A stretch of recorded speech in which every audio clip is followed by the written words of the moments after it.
I've got an itch I can't scratch, I'm missing a piece that completes a whole part of me, an open wound scar to see. Everybody come here, gather round, welcome to the freak show, the best in town.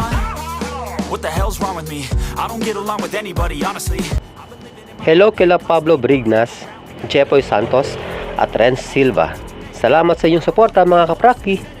Gotta show 'em what I got, I'm competitive. You know I'm about to go. April 20, 2024. Ang araw kung saan magpapaligsahan sa pagandahan at palakihan ng katawan dito sa Taguig City na ginanap sa Taguig City University Auditorium. Ang pagsali sa ganitong contest ay may kani-kanyang dahilan ang bawat atleta. Para sa akin, game changer ang pagsali ko sa mga competition dahil hindi basta-basta ang preparasyon ang gagawin mo dito. Kaya sa mga nanonood yan na nagbabalak o nang paplanong sumali sa ganitong competition, panoorin nyo ito dahil real talk ika nga ang malalaman nyo dito sa aking ibubunyag. Una, kung talagang nais mong maranasan ang sumampas sa stage, kakailanganin mo ang budget para dito. Sa registration fee na nasa 1,500 hanggang 2,000 para sa isang kategorya at karagdagang 1,000 kung sasali ka pa sa bawat kategorya na nais mo, plus 1,800 hanggang 2,500 pesos para sa tanning o yung pagpintura sa katawan mo. Dito sa huling sinalihan ko sa FIF o Fitness International Federation ay naglabas ako ng 3,300 pesos para sa registration at tanning para sa isang kategorya lamang.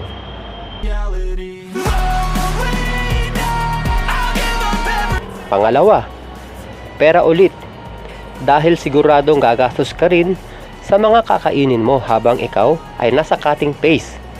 Ito ay dahil karamihan sa mga kakainin mo ay mula sa protina, gulay, prutas at mga vitamins na kakailanganin mo. Pangatlo, oras. Dapat maluwag ang oras mo dahil kailangan mong mag-cardio exercise gaya ng jogging upang makatulong sa pagtunaw ng iyong body fats. Bukod dyan, dapat mo ring magawa ang tuloy-tuloy na pag-workout. Kaya dapat ang trabaho mo ay hindi masyadong mahirap o di ka masyadong pagod upang may panahon ka pa sa ganitong mga exercises. Kung first time mong sasali, mas maganda kung kukuha ka ng coach para magabayan ka at maturuan ng tamang preparasyon. Kapag kinukuha ako bilang coach ng gusto sumali sa competition, tinatanong ko muna ito at ina-assess o kinikilatis ko muna ang kanyang katawan kung pwede na. Una, kung gusto niyang sumali sa mga hindi natural at gusto niyang gumamit ng enhancer o steroids, nire-recheck ko agad yan dahil wala akong alam sa paggamit ng steroids. Pero kung sa natural category ang sasalihan ng kliyente, mas malaki ang magagastos niya dahil ito ay may drug testing at aabot ka sa 13,000 pesos para sa isang kategorya lamang ha. At dahil na-assess ko na siya, ako na rin ang magsasabi kung saan o anong kategorya ang dapat niyang salihan.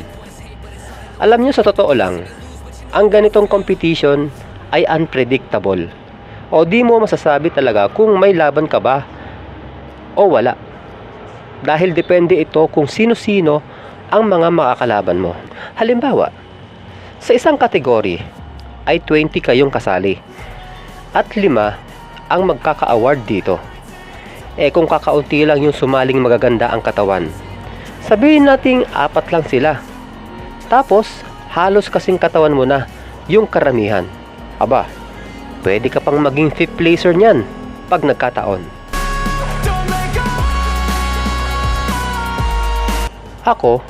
Kaya ako nakahiligan sumali sa mga competition, ito kasi yung motivation ko. Kumbaga, hindi ko makukuha ang gusto kong katawan, magkaroon ng abs at mababa na body fat percentage kung di ako sasampa sa stage. Bagamat alam ko na dehado ako dahil kargado lahat ang makakalaban ko, proud ako na ipakita pa rin sa audience kung ano ang itsura ng katawan ng isang 51 years old. At iba ang pakiramdam kapag natapos mo ang show. Hindi ka man nagwagi, pero para sa akin, tagumpay pa rin dahil nakuha ko yung body goal ko. Yan ay para sa akin lang. Di ko hinahabol ang manalo. Basta enjoy lang ako. Makakuha ng bagong experience sa pagsampa, ma-meet ang mga iba't ibang atleta. Masaya na ako dun. Yung iba kasi, kaya natutuksong gumamit ng steroids ay dahil obsessed na sila sa kanilang katawan.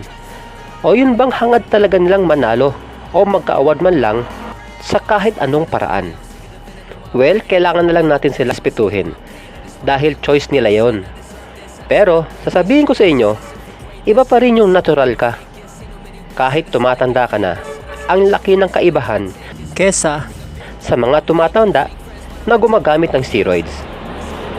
Hanggang sa muli mga kaprakti, God bless. Let's put the work in, no option. This was everything I ever wanted. Created a legacy off of me just being honest. And the fake ones hate, but it's all to no avail. They wanna